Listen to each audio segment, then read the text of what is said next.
রাত তখন ঠিক 1:45। বাইরের কালবৈশাখী ঝড়টা যেন আজ পাহাড়ের এই বাংলোটাকে উড়িয়ে নিয়ে যাবে। আমি আয়ান, পেশায় লেখক, তাই নির্জনতার খোঁজে এই পাহাড়ি বাংলোতে আসা। ঘরের কোণে একটা ল্যাম্প জ্বলছে, আর তার মৃদু আলোয় আমি ল্যাপটপে টাইপ করছিলাম। হঠাৎ কলিং বেলের শব্দ। এই জনবানহীন এলাকায় এত রাতে কে আসবে? বুকটা একটু কেঁপে উঠল।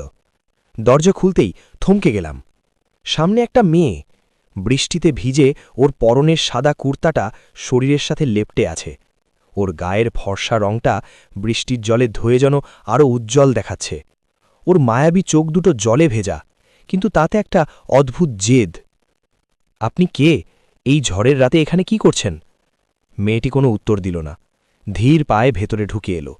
ওর গা থেকে একটা দামি পারফিউম আর ভেজা মাটির মিশ্রিত গন্ধ সারা ঘরে ছড়িয়ে পড়ল। সোফায় বসে ক্লান্ত গলায় শুধু বলল, একটু জল পাবেন? আমার গাড়িটা পাশের পাহাড়ি মোড়ে খাদে পড়ে গেছে।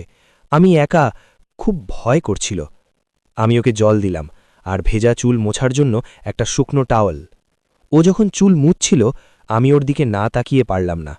ওর ঘাড়ের ওপর দিয়ে গড়িয়ে পড়া জলের ফোঁটাগুলো ল্যাম্পের আলোয় মুক্তোর মতো জ্বলছে। হঠাৎও আমার দিকে তাকালো।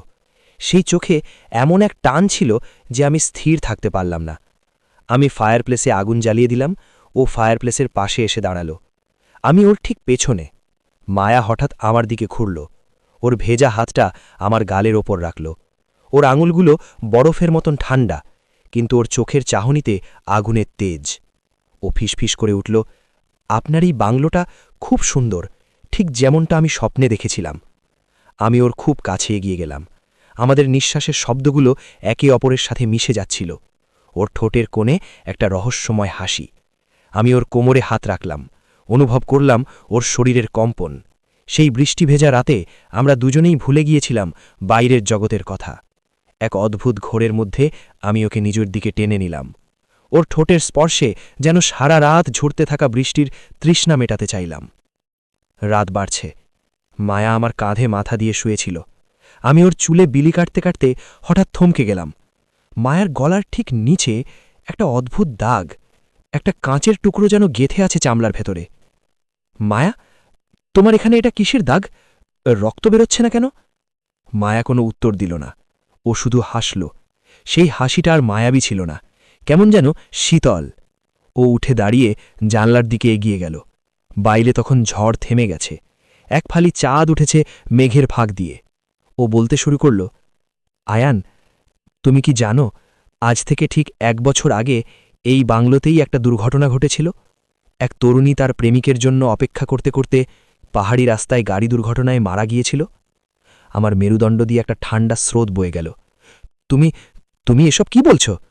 মায়া আমার দিকে ফিরল। চাঁদের আলোয় দেখলাম ওর শরীরটা যেন কাঁচের মতো স্বচ্ছ হয়ে যাচ্ছে। মেঝেতে ওর কোনো ছায়া পড়ছে না। ও বলতে লাগল, সেদিনও এই বাংলোর জানলায় তোমার মতোই কেউ বসেছিল, কিন্তু সে দরজা খোলেনি। আজ তুমি দরজা খুলেছ বলেই তো আমি মুক্তি পেলাম। মানুষের উষ্ণ ছোঁয়া ছাড়া আমার আত্মাটাই পাহাড়ের বরফে জমে গিয়েছিল। আমি চিৎকার করে পিছাতে গিয়ে ধাক্কা খেলাম টেবিলের সাথে। টেবিলে থাকা জলের গ্লাসটা মেঝেতে পড়ে ভেঙে চুরমার হয়ে গেল। আমি চোখ বন্ধ করে ফেললাম। কয়েক সেকেন্ড পর চোখ খুলতেই দেখলাম ঘরটা একদম নিঝুম। ফায়ারপ্লেসের আগুন নিভে গেছে। মায়া কোথাও নেই। সারা ঘরে শুধু সেই দামি পারফিউমের গন্ধটা তখনও ভুরভুর করছে।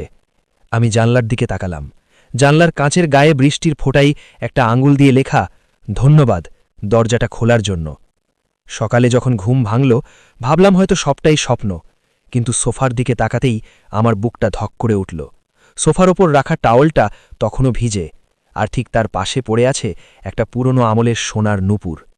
আমি পরে জানলাম 1 বছর আগে ঠিক এই রাতেই মায়া মারা গিয়েছিল। আমি আজও সেই নুপুরটা আমার টেবিলে সাজিয়ে রেখেছি। মাঝে মাঝে মাঝরাতে বাংলোর দরজায় হালকা টোকা পড়ে। আমি আর ভয় পাই না। আমি জানি ও আর আসবে না। ও এখন মুক্ত। কিন্তু সেই রাতের সেই মায়াবী স্পর্শ, ওটা আজও আমার আঙুলের ডগায় লেগে আছে।